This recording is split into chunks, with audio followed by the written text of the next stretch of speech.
When Dana told me I was taking up space that could be used for something valuable, I didn't argue. I just smiled and signed the papers she pushed across my kitchen table.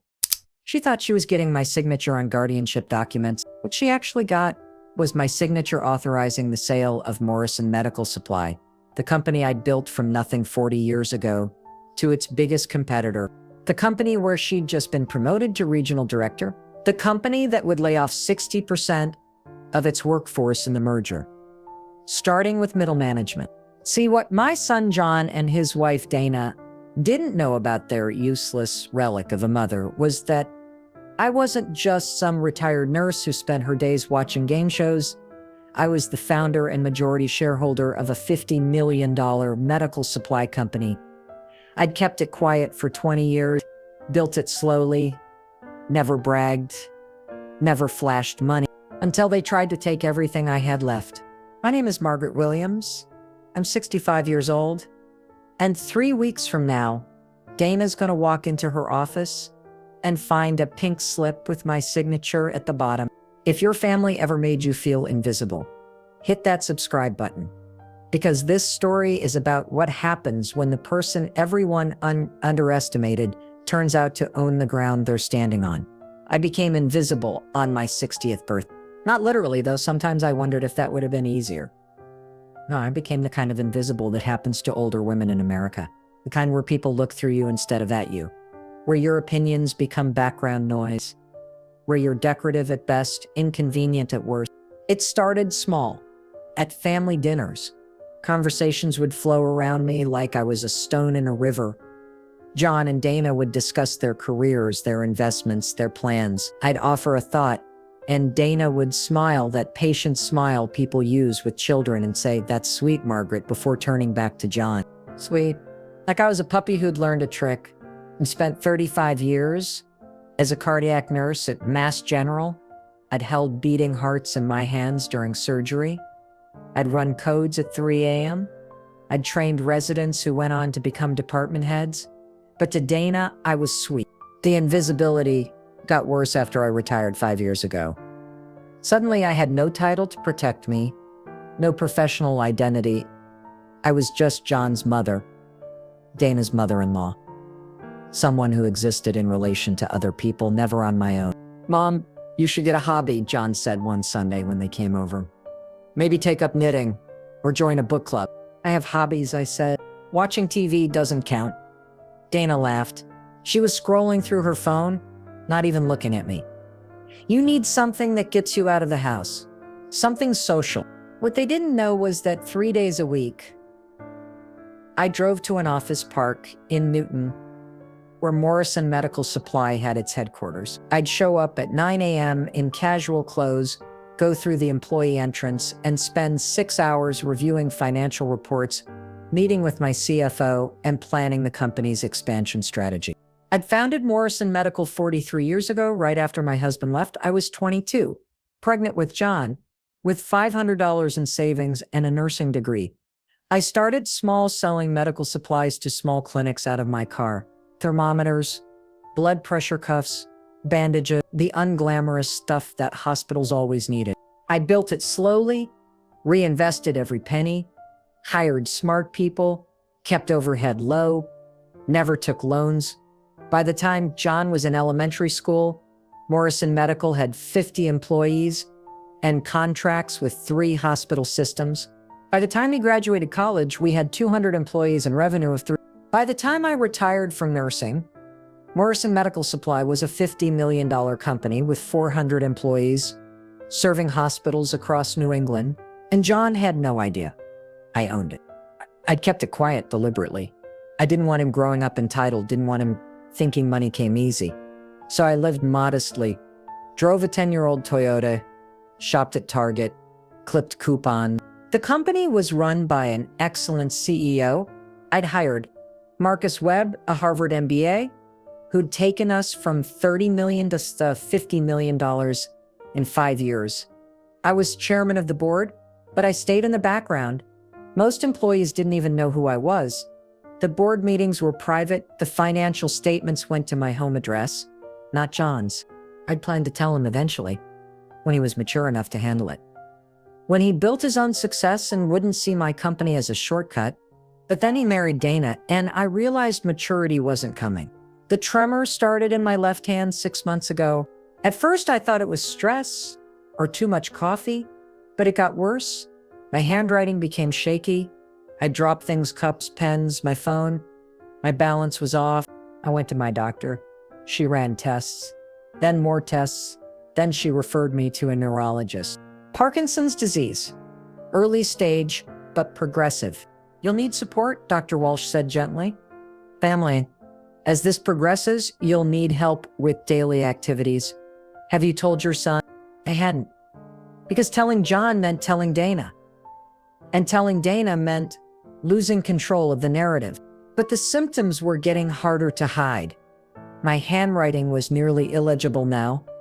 I'd started using a cane because my balance was unreliable. The tremor was visible to anyone who looked closely. I told John on a Tuesday evening. He and Dana came over for dinner, their weekly obligation visit. I need to tell you something, I said, setting down my coffee cup carefully so it wouldn't shake. I've been diagnosed with Parkinson's. John's face went pale. What? When? 3 months ago. 3 months? Mom, why didn't you tell us? I'm telling you now. Dana leaned forward, her face arranged in concern. Margaret, this is serious. Are you managing okay? Do you need help? I'm managing. Are you sure? Because Parkinson's is degenerative. You're going to need more help as time goes on. She glanced at John. We should probably start looking into care options. Care options? Well, you can't live alone forever. Eventually, you'll need assisted living. Maybe memory care. I don't have memory problems. It's a movement disorder right now, but these things progress. Dana pulled out her phone. I've been doing research. There's a wonderful facility in Dedham. I'm not moving to a facility. Mom, Dana's just trying to help. John's voice was gentle, placating. We want to make sure you're safe. I am safe. I'm 65, not 85. I'm managing fine. For now, Dana said. But what about in 6 months? A year? You could fall. You could hurt yourself. We'd never forgive ourselves if something happened because we didn't plan ahead. I looked at them, really looked at them, and I saw it, the calculation happening behind their eyes. The assessment of when I'd become too much trouble, when keeping me in my own home would become inconvenient for them. I'll think about it, I said. After they left, I sat in my kitchen staring at my shaking hands. I thought the Parkinson's would be the hardest part, but it wasn't. The hardest part was watching my son look at me like I was already gone, like I was already a problem to be managed. Dana showed up at my house on a Saturday morning with a leather folder and a smile that didn't reach her eyes. Margaret, hi. I hope I'm not interrupting. I was just having coffee. Perfect. I brought some things for you to look at. She settled onto my couch, opening the folder. John and I have been talking, and we really think it's time to get some legal protections in place. For your sake, what kind of protections? Well, with your diagnosis, we need to make sure someone can make decisions for you if you become unable to. So we've drafted a power of attorney document and a healthcare proxy. And we thought it might be good to add John to your bank accounts, just to make things easier. She spread papers across my coffee table like she was dealing cards. Each one had little yellow tabs marking where I should sign. This is very thorough, I said slowly. We just want to make sure you're protected. Dana's voice was syrupy. You've worked so hard your whole life. You deserve to have someone taking care of the details so you can rest. I picked up the power of attorney document and read it. It was comprehensive, giving John and Dana complete control over my finances, my property, my medical decisions, everything. This seems like a lot of control to hand over, I said. It's standard. Everyone does this when they get older. My mother did it at 7. I'm 60. Right, but with your condition. She let the sentence hang. The implication clear. You're not like other 65-year-olds. You're sick. You're declining. You need us. Can I think about it? Dana's smile tightened, of course. But Margaret, the sooner we get this done, the better. These things take time to process, and if something happens before they're in place, another meaningful pause. After she left, I called my lawyer, not the family lawyer John knew about, my corporate lawyer, Richard Williams, the one who'd handled Morrison Medical's legal work for 20 years. Margaret, good to hear from you. What's going on? I described the documents Dana had brought. He listened in silence. Don't sign anything, he said finally. Those documents are way too broad. They'd give your son and daughter-in-law complete control. They could sell your house, access your bank accounts, make all your medical decisions. And once you sign, it's very hard to revoke. That's what I thought. Do you trust them to have that much power? I thought about Dana's smile, about the assisted living brochures she'd left on my coffee table, about the way she and John had started talking about me in the third person, like I wasn't in the room. No, I said, I don't. Then I'll draft something more limited. You can give them healthcare proxy for emergency situations, but keep financial control yourself. And Margaret, if they're pushing this hard, you might want to think about what they're really after. I knew what they were after. They thought I had a modest nurse's pension and some savings. They thought my house was my only real asset. They had no idea about Morrison Medical. No idea that my modest retirement included dividend payments of $2 million a year. No idea that my net worth was close to $4 million. And I was beginning to think I should keep it that way. I found out about Dana's promotion by accident. I was at Morrison Medical's headquarters for a board meeting when Marcus, our CEO, mentioned a new client. We just signed Dana Morrison at Vertex Health. Big contract. They're switching all their Boston area facilities to our supply chain. My blood went cold. Dana Morrison? Yeah. She's their new regional director for procurement. Smart woman. Tough negotiator. He grinned. She didn't even know I knew you. I kept your name out of it entirely, just like you asked. After the meeting, I sat in my car in the parking lot, hands shaking worse than usual. Dana worked for Vertex Health, one of our biggest clients. She was responsible for millions in purchasing decisions, and she had no idea that the company supplying her hospitals was owned by the useless RELIC she was trying to put in a home. I drove to Vertex Health's corporate office and sat across the street in my car watching. At 5:15 p.m., Dana emerged, phone pressed to her ear, designer bag over her shoulder. I don't care what she thinks, she was saying. The woman can barely hold a coffee cup. She's not making rational decisions anymore. John needs to just file the guardianship petition and be done with it. My heart stopped. Guardianship petition? That was different from power of attorney. That was going to court. Having a judge declare me mentally incompetent, stripping away all my legal rights. I called Richard immediately. They're planning to petition for guardianship. That's what I heard her say. That's aggressive and expensive. Margaret, for them to pursue guardianship when you're clearly competent, they'd need evidence. Have they been documenting things? Claiming you're confused or making poor decisions? I thought back over the past few months. The way Dana would repeat things I'd just said, then act like I'd forgotten. The way John would ask if I'd taken my medication, implying I was forgetful. The little comments about my declining health. They'd been building a case. Yes, I said quietly. They've been setting me up. Then you need to get ahead of this. File your own competency evaluation. Get doctors to testify that you're sound. And Margaret, his voice softened. You might want to tell them about Morrison Medical before they do something they can't take back. Not yet. Why not? Because I want to see how far they'll go. That night, I sat at my kitchen table with a notebook and started documenting everything, every visit, every comment, every subtle manipulation. Dana suggesting I was confused when I wasn't. John treating me like a child who needed supervision. The casual questions about my finances. The pressure to sign documents. The talk of assisted living facilities. Now guardianship. They weren't concerned about my well-being. They were concerned about my assets. The house I'd paid off. The savings they thought I had. The life insurance policy. They thought they were being clever, positioning themselves as loving family members who just wanted to help. But I'd spent 40 years running a business. I knew an acquisition attempt when I saw one. And this was a hostile takeover. I hired a private investigator. not for surveillance, for documentation.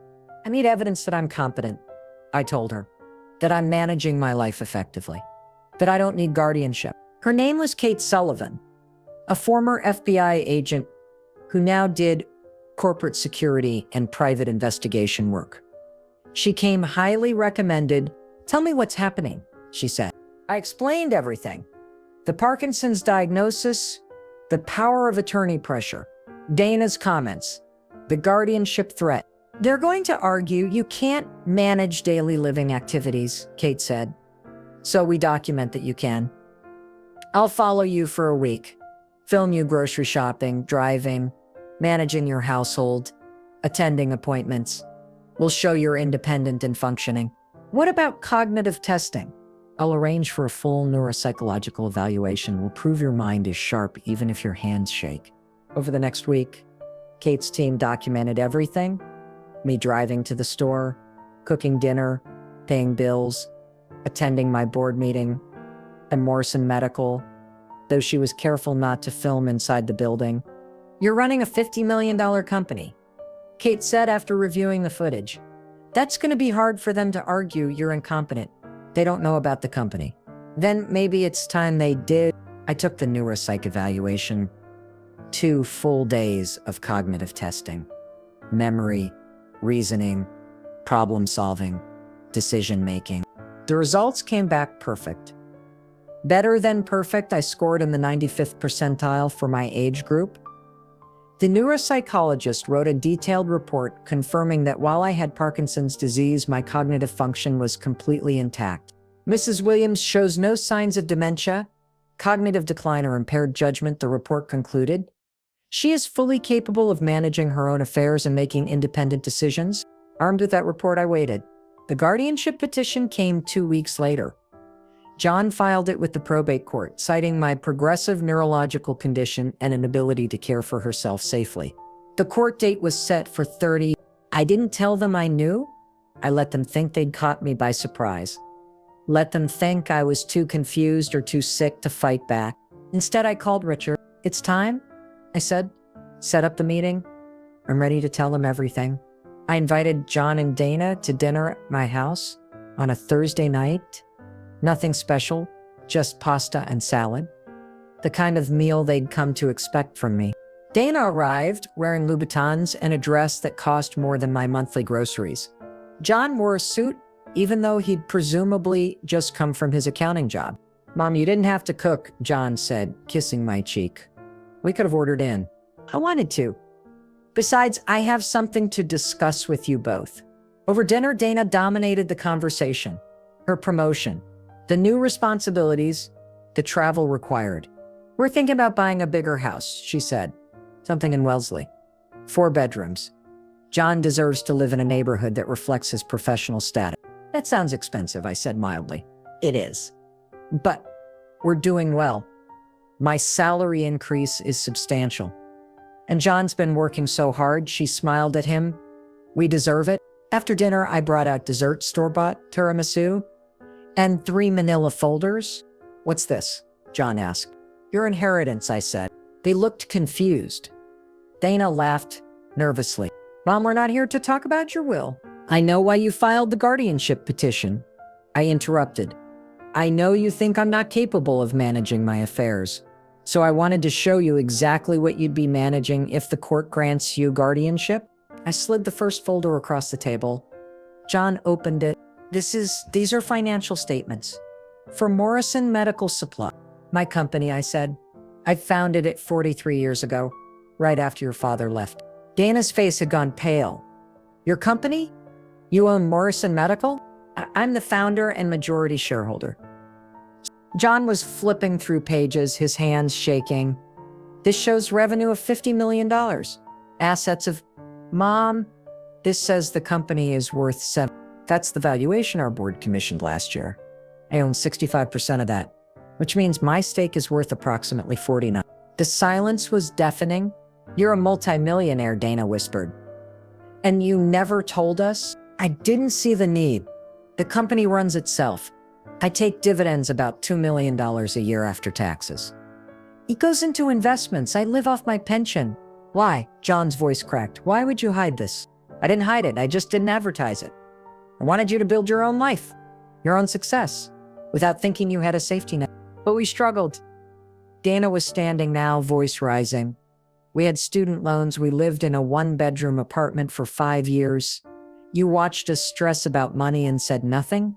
You were never in danger. You both had jobs. You were fine. Fine? We were drowning. You were learning. Learning to budget, to make choices, to build something yourselves. Dana's face was red. That's cruel. That's withholding information we deserve to have. Deserved? I looked at her steadily. Why did you deserve to know about my company? It wasn't yours. It isn't yours. I built it. I grew it. I managed it. We're your family, John said. Exactly. You're my family, not my business partners, not my investors, my family. I slid the second folder across. This is my will. As it currently stands, everything goes to you, John. The company shares, the investments, all of it. He opened it with shaking hands, read silently. There's a condition, I continued. The inheritance is held in trust until you're 50. Until then, trustees manage it.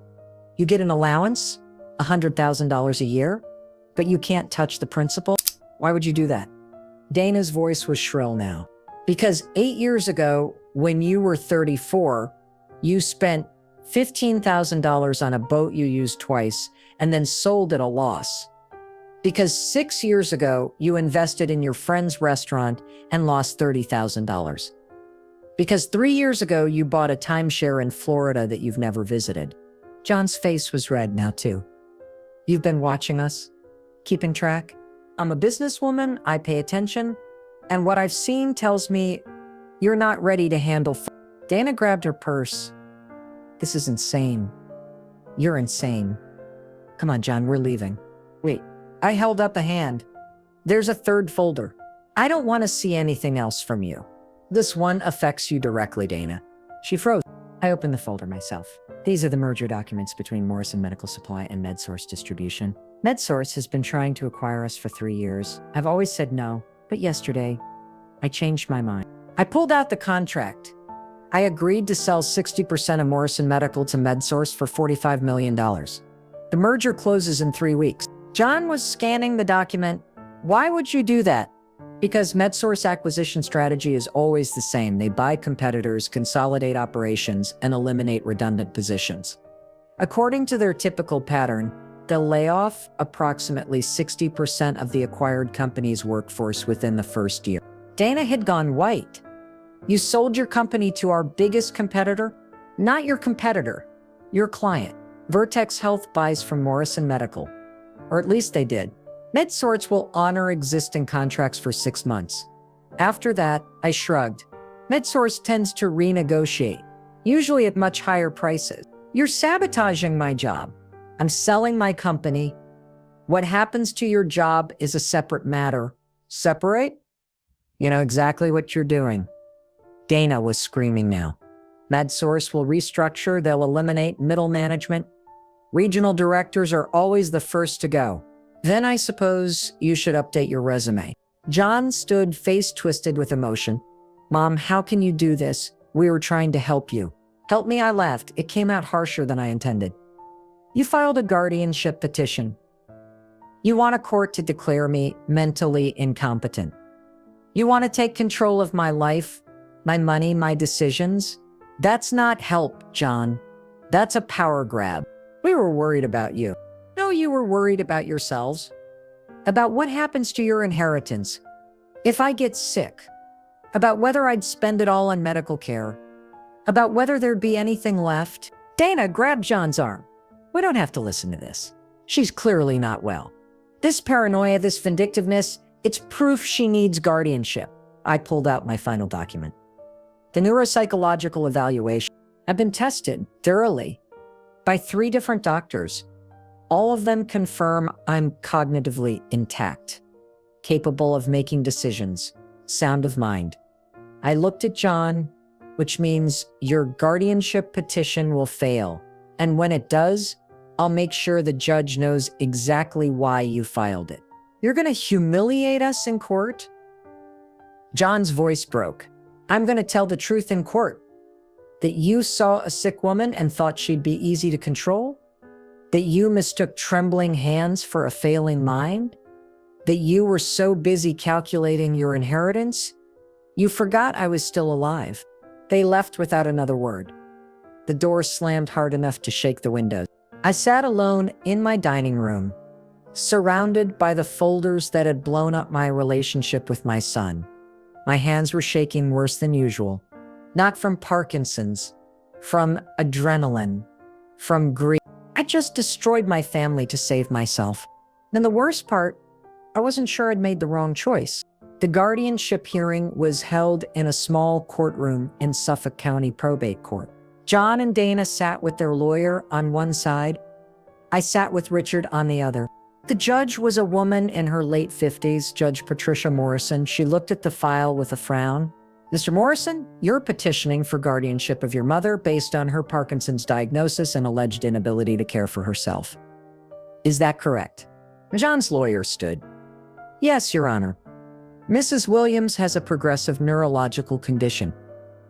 We have concerns about her ability to make sound decisions and manage daily living activities.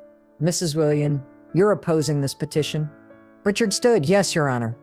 Mrs. Williams is fully competent. Her Parkinson's affects her motor control, not her cognitive function. We have extensive documentation proving she's managing her life effectively and making sound decisions.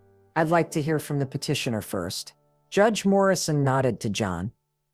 Mr. Morrison, tell me why you believe your mother needs a guardian. John stood nervous. Your Honor, my mother is 65 years old with Parkinson's disease. She lives alone. She's fallen twice in the past month. She has tremors that make daily tasks difficult. We're concerned she's not eating properly, not taking her medications correctly, not managing her finances. Do you have evidence of these concerns? We've observed her struggling. We've seen bills that weren't paid on time. We've noticed her becoming more withdrawn, more confused. Confused about what specifically? John hesitated. She seems paranoid. She accused us of trying to steal from her. She made irrational decisions about her business. What business? Judge Morrison looked surprised.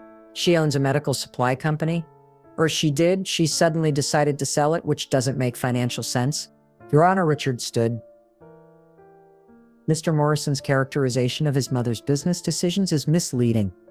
Mrs. Williams has owned and operated Morrison Medical Supply for 43 years. She sold 60% to MedSource Distribution for... That's not an irrational decision, it's a strategic exit that any business owner might make. The judge's eyebrows went up. Mrs. Williams owns Morrison Medical Supply. Yes, Your Honor, she's the founder and majority shareholder. She's been actively involved in running the company until very recently. I see. Judge Morrison looked at John. Were you aware your mother owned this company? I know, Your Honor, she never told me. And when did you learn about it? 2 weeks ago. 2 weeks ago. And you filed this guardianship petition 3 weeks ago, before you knew your mother was a successful business owner worth tens of millions of dollars. John's lawyer jumped in. Your Honor, the timing is coincidental. Mr. Morrison filed because of genuine concern or because he thought his mother was a vulnerable elderly woman with limited assets who wouldn't fight back. Judge Morrison's voice was sharp. Mrs. Williams, I'd like to hear from you. I stood, my cane in my left hand. Your Honor, I have Parkinson's disease. It's real, it's progressive, and it affects my physical abilities. My handwriting is poor. I drop things. I need a cane for balance, but my mind is clear. You have documentation? Richard handed her the neuropsych reports. She read them in silence.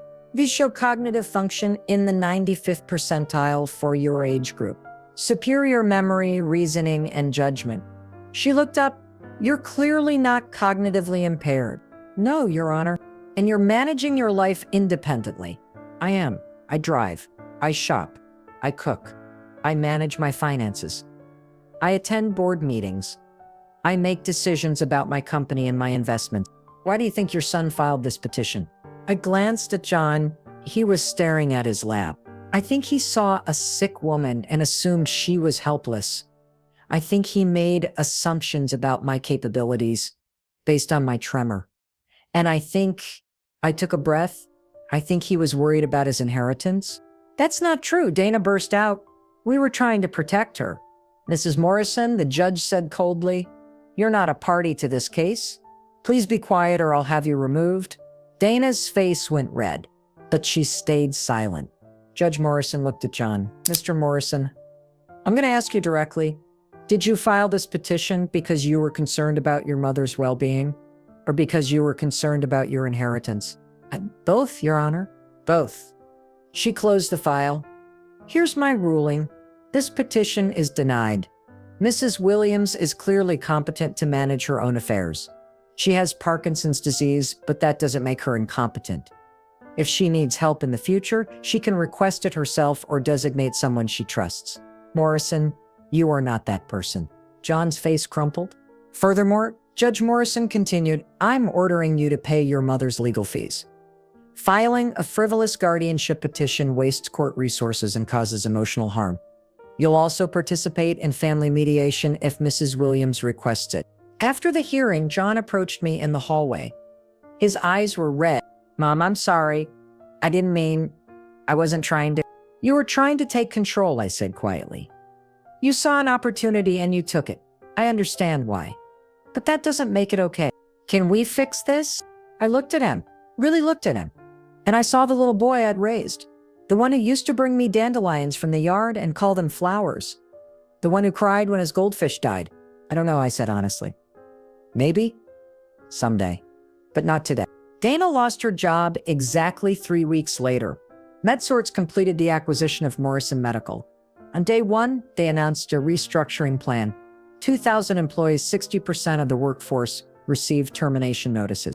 Dana's position as regional director of procurement at Vertex Health became untenable. With MedSource taking over the supply chain and renegotiating contracts at higher prices, Vertex's costs skyrocketed. They blamed their procurement team. Dana was fired on a Thursday afternoon. I know because Marcus called me. I thought you should know. Vertex just terminated their entire procurement department, including Dana Morrison. Did they mention why? Rising costs. Failed negotiations, the MedSource merger made their existing contracts obsolete. He paused. This was your plan all along, wasn't it? I sold my company. What happened after that was out of my control. Margaret, you're a brilliant strategist, but this was personal. Yes, I admitted, it was. John called me that night. His voice was hollow. Dana lost her job. I heard, because of you. Because you sold to MedSource. Because of market forces. Because of her company's decisions. I didn't fire her, John. You knew this would happen. I knew it was possible. Possible? You orchestrated it? His voice broke. We're going to lose our house. Dana can't find another job. Everyone in the industry knows MedSource restructured. They assumed she was part of the problem. Maybe she was. How can you be so cold? She's your daughter-in-law. I'm your son. And you tried to have me declared incompetent so you could take control of my life? Actions have consequences, John.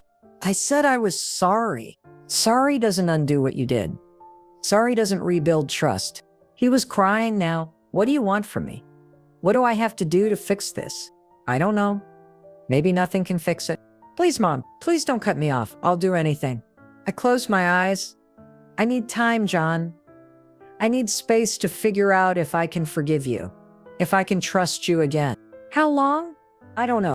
After I hung up, I sat in the dark living room for a long time. The house was quiet, too quiet. For 40 years, I'd filled my life with work, with building something with purpose. Now Morrison Medical was sold. I had $45 million in the bank, and I was alone. Was this worth it? Destroying my relationship with my son to prove a point? I didn't have an answer. 6 months later, a letter arrived. It was handwritten, the script shaky but legible. From John. Mom, I've been in therapy for 4 months. Dana and I separated 2 months ago. I'm living in a 1-bedroom apartment in Quincy and working 2 jobs, accounting during the day, bartending at night. I'm writing because my therapist says I need to take accountability. Not to get your forgiveness, but to be honest about what I did. I tried to take control of your life. I filed a legal petition to have you declared incompetent because I was scared you'd spend all the money on medical care. Scared there'd be nothing left for me. Scared I'd have to take care of you financially when you got sicker. It wasn't about protecting you. It was about protecting myself. Dana pushed it, but I agreed. I signed the papers. I went along with it. I can't blame her for what I chose to do. You asked if we could fix this. I don't know, but I know I can't fix it by making excuses or waiting for you to come around. I have to change. I have to become someone who deserves your trust. So I'm working on that. I'm paying off our debts. I'm living within my means for the first time in my life. I'm learning what it means to build something instead of waiting for something to be given to me. I don't expect you to respond. I just wanted you to know I finally understand what you were trying to teach me all those years when you let me struggle. You weren't being cruel. You were being a parent. I love you. I'm sorry. And if I never hear from you again, I'll understand. John, I read the letter 3 times. Then I folded it carefully and put it in the drawer where I kept important things. I didn't respond. Not yet. But I didn't throw it away either. Spring came slowly. That year I spent most of March in my garden, planting bulbs with my shaking hands. Tulips, daffodils, crocuses, things that would bloom in a year or 2 if I was still here to see them, if the Parkinson's didn't progress too fast. My neighbor Claire came over with coffee one Saturday morning. "You're looking good," she said. I mean, considering I'm a sick old woman who destroyed her family. She laughed. "Considering you're a badass who refused to be bullied. I'm not sure that's the legacy I want." "What legacy do you want?" I thought about it. I want to be remembered as someone who built something, who stood up for herself, who didn't let fear make her small. Then that's what you'll be remembered as. Claire sipped her coffee. "Have you heard from John? He sent a letter a few months ago. And I don't know, part of me wants to forgive him. Part of me thinks he only apologized because Dana left and he needs money. Do you think that's true? I don't know. How do you tell the difference between real remorse and strategic apology? You can't. Not for sure. But you can watch what people do, not just what they say. I planted another bulb, pressing it into the soil with my trembling fingers. What if I forgive him and he does it again? Then you'll deal with it. But Margaret, you can't live the rest of your life waiting for betrayal. At some point, you have to decide if you're willing to risk being hurt to have connection. After she left, I sat in my garden thinking about risk. I'd spent 40 years building a company, taking calculated risks, making strategic decisions, but this wasn't business. This was family. And family didn't come with financial models or risk assessments. I pulled out my phone and texted John, "Would you like to have coffee? Saturday at 10, my house." The response came immediately, "Yes, thank you. I'll be there." John arrived at 9:55 a.m. with a small box wrapped in brown paper. "Come in," I said. He looked thinner, older. There were lines around his eyes I didn't remember.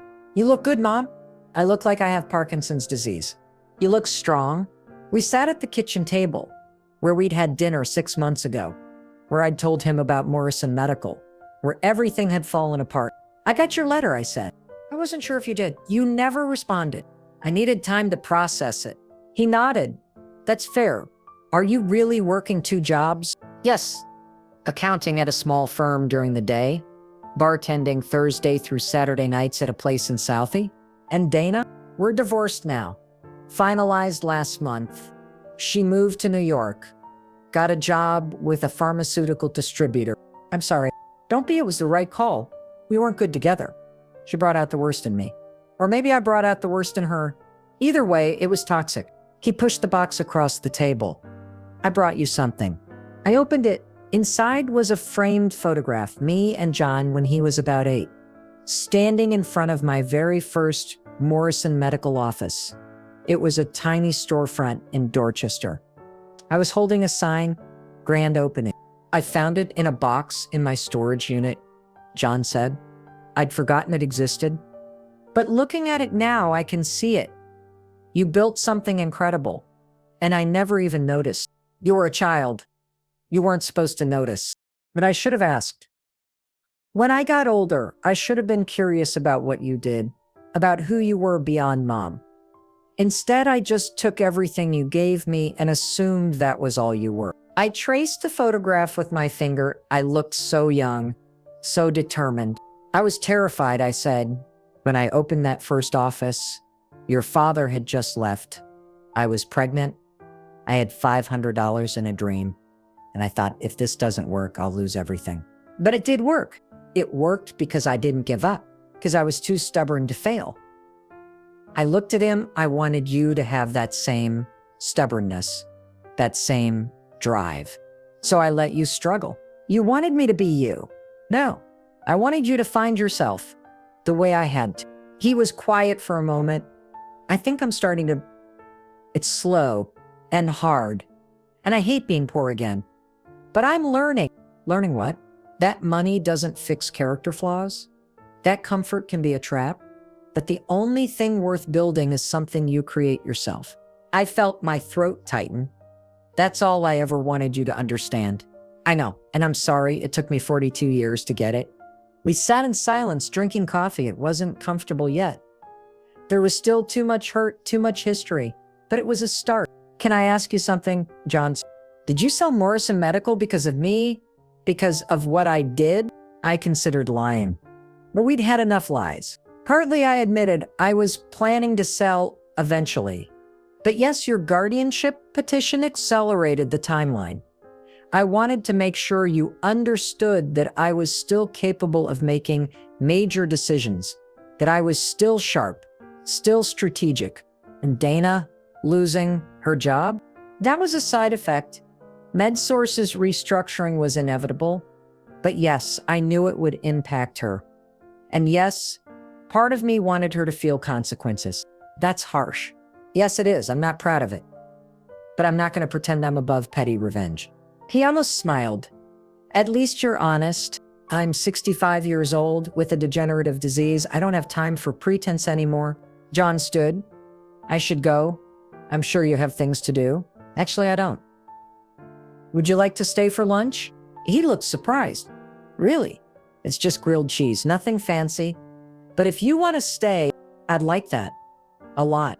While I made sandwiches, he told me about his jobs, about the apartment in Quincy, about learning to cook, about going to the grocery store with a budget and actually sticking to it. I never appreciated how hard you worked, he said. How much you sacrificed to give me a comfortable life. You weren't supposed to appreciate it then. You were a child. But maybe now you can. After he left, I sat in my kitchen thinking about forgiveness. Real forgiveness. Not the performative kind where you say the words but keep the grudge. The kind where you let go of the hurt and make space for something new. I wasn't there yet. But maybe I was getting close. The doctor's appointments had become routine. Every 3 months, I'd go in for evaluations. The Parkinson's was progressing, but slowly. My tremor was worse, my balance more precarious, but my mind was still sharp. You're doing well, Dr. Walsh said. Considering the diagnosis, you're managing very effectively. I have help now. Oh, my son. He checks in twice a week. Helps with things I can't do easily anymore. Grocery shopping, yard work, driving when I'm too tired. That's good. Family support is important. After the appointment, John was waiting in the lobby. How'd it go? He asked. Same as always. Slow decline, but manageable. Good. He took my arm as we walked to his car. Where do you want to go? Your place or mine? Yours. I want to see this famous apartment you keep talking about. He'd moved to a slightly bigger place in Jamaica Plain. 2 bedrooms. Nothing fancy, but clean and comfortable. I saved up for 6 months to afford the security deposit, he said proudly. No loans, no help, just my own money. I'm proud of you. Don't be too proud. I'm 43 and living like I'm...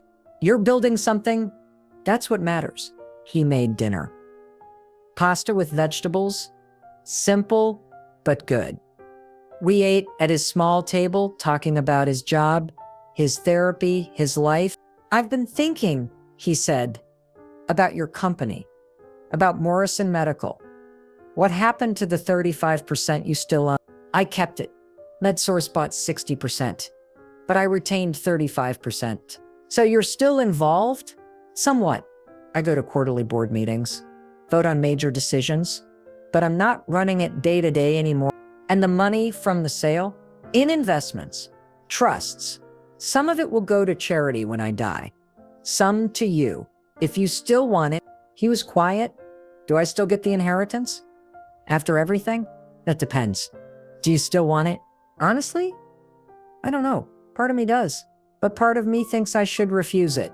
Prove that I don't need it." "That's very noble. But John, I didn't build this company just to give all the money away to strangers. I built it for you, for your future, for your children, if you ever have them. I'm not even dating anyone. You will. And when you do, you'll have resources to build a life. That's what I want for you. Not as a replacement for your own work, but as a foundation." He looked at me, eyes wet. "I don't deserve it. No one deserves anything. We just decide what we want to leave behind when we're gone. And I want to leave you something that says I believed in you. Even when you disappointed me, even when you hurt me, I still believed you could become someone better." That night, as John drove me home, I looked out the window at the city lights. Boston at night, beautiful and complicated and full of people trying to make their lives mean something. I'd built a company worth tens of millions. I'd raised a son who'd betrayed me and then found his way back. I'd stood up to bullies and fought for my autonomy. I'd lost some things and gained others. Was it enough? Was any of it enough? I didn't have an answer. But sitting in my son's car, watching the world go by, I felt something I hadn't felt in a long time. Peace. Not the fragile kind that shatters when things go wrong. The earned kind that comes from knowing you survived. From knowing you chose yourself when everyone else wanted you to disappear. From knowing your granddaughter. Wait, I didn't have a granddaughter. But maybe someday I would. Maybe John would meet someone, have children, build a family. And maybe I'd get to tell them stories about the company I built, the battles I fought, the time I reminded everyone that old women aren't invisible. Or just patient, waiting for exactly the right moment to show you who we really are.